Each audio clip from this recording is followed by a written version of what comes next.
মনে হচ্ছে সামনের সাসপেনশনের অয়েল সিলটা কেটে গেছে, কারণ আজ 2 দিন ধরে ফলো করতেছি ধুলা জমে। তো আজ দেখতেছি একটু বেশিই লিক করতেছে, মানে অয়েল বের হচ্ছে। তো এটা এখন যেভাবেই হোক রিপেয়ার করতে হবে, তা নাই তো পাশের সাইডেরটাও হয়তো বা কেটে যেতে পারে, তখন আরও ডবল খরচ পড়বে। তো এখনই যেভাবে হোক ঠিক করে নেওয়াটা উচিত। Пару лямов money on my neck, gold money, rain капает на чек. You have so money, love dick, я shiny. আসসালামু আলাইকুম সবাই, welcome to my page Mahfuz motor blog. আশা করি আপনারা সবাই ভালোই আছেন, আর আপনাদের দোয়ায় আলহামদুলিল্লাহ আমিও খুব ভালোই আছি। এখন আছি বেড়া সিএনবিতে। তো বাইকের সাসপেনশন রিপেয়ার করাটা খুবই জরুরি, কারণ একটা তো অয়েল সেল কেটে গেছে, তো এইভাবে চালাইলে পাশেরটাও কেটে যাইতে পারে। তো এখন যাচ্ছি আমরা হোন্ডা শোরুমে, দেখি হোন্ডা শোরুমে গিয়ে কি বলে, কত টাকা খরচ পড়ে, কতটা সময় লাগে, মানে সব কিছু ডিটেলস শুনি। আজ শনিবার, বেড়া হাটের দিন, কিন্তু মনে হচ্ছে না হাট, কারণ রাস্তা ফাঁকা, ভিড় নাই খুব একটা। এমনি দিনে দেখা যায় ভালোই পরিমাণ ভিড় থাকে, আজ রাস্তা ফাঁকা ফাঁকাই লাগতেছে, বাট মনে হচ্ছে না যে আজকে হাটের দিন। আমাদের কাশীনাথপুরে একটা হন্ডার শোরুম থাকলে ভালো হইতো, এত দূর আসতে হয়তো না। আর এইখানে প্রচণ্ড পরিমাণে ভিড় থাকে, এর আগে আসছিলাম, মানে গাড়ি সবাই নিয়ে এসে ভরে থুয়ে দেয়, মানে 2-3 ঘন্টা 4 ঘন্টা ধরে ওয়েট করতে হয়। তো এটা বিরক্তকর বিষয়, এই জন্য ভাল লাগে না, মানে এখান থেকে কাজ করানো হয় না।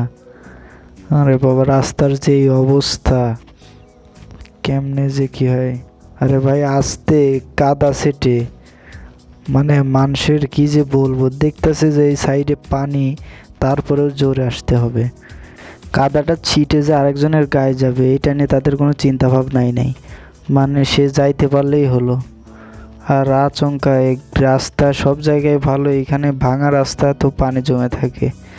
এই কথা বলতে বলতে চলে আসছি হোন্ডা শোরুমে।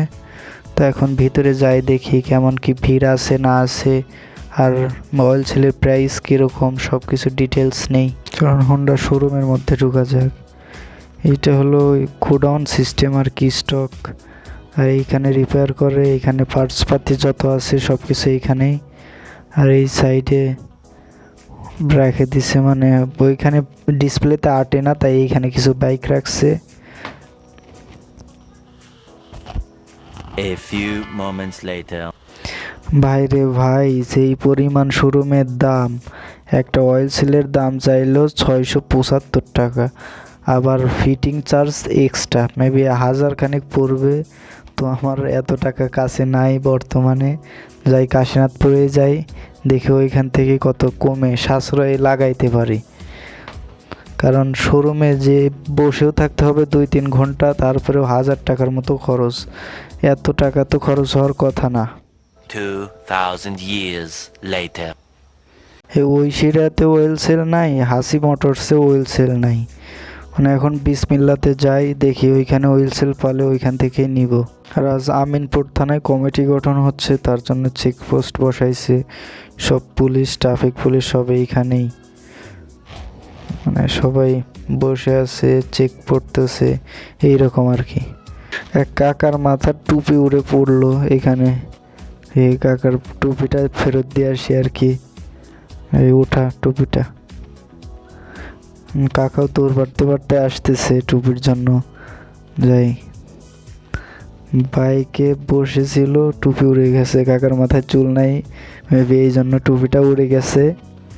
তো বিসমিল্লাহ মোটরস অন্যান্য দোকান থেকে দাম একটু বেশি রাখে, যাই দেখি ওয়েল সেলের দাম আর ওয়েলের দাম কত টাকা চায়। হর্নেটের মানে গ্রুপে দেখলাম 500-450 টাকার মধ্যে ফুল কাজ কমপ্লিট হয়, দেখি আমরাও করতে পারি কি না। এই হলো বিসমিল্লাহ মোটরস, এখানে টেকনিশিয়ানও আছে, মানে সব কিছু ফিটফাট করে দেয় আর কি। আর এই হলো ইন্ডোরেন্স, মানে সব হোন্ডায় দেয় আর কি, সাসপেনশনে টিভিএস, হোন্ডা, ইয়ামাহা, সুজুকি। দুইটার দাম 50-100 টাকার, ওয়েল সেলের দাম 150 টাকা চাইলো। যা যা লাগে সব কিছু নিয়ে টেকনিশিয়ানের কাছে চলে আসলাম।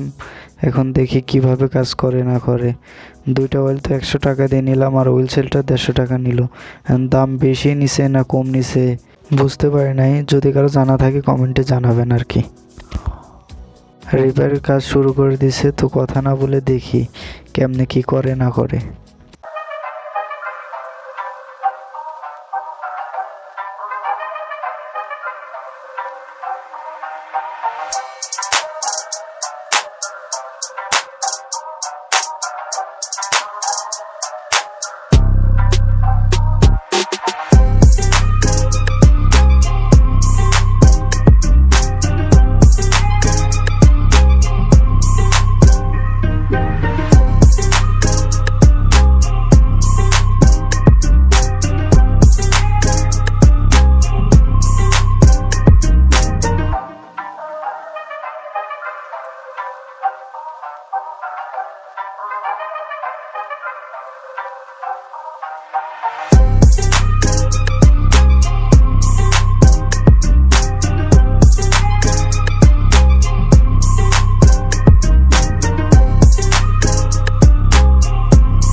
এখন আর কোনো অয়েল লিক হচ্ছে না, আলহামদুলিল্লাহ ঠিক হয়ে গেছে।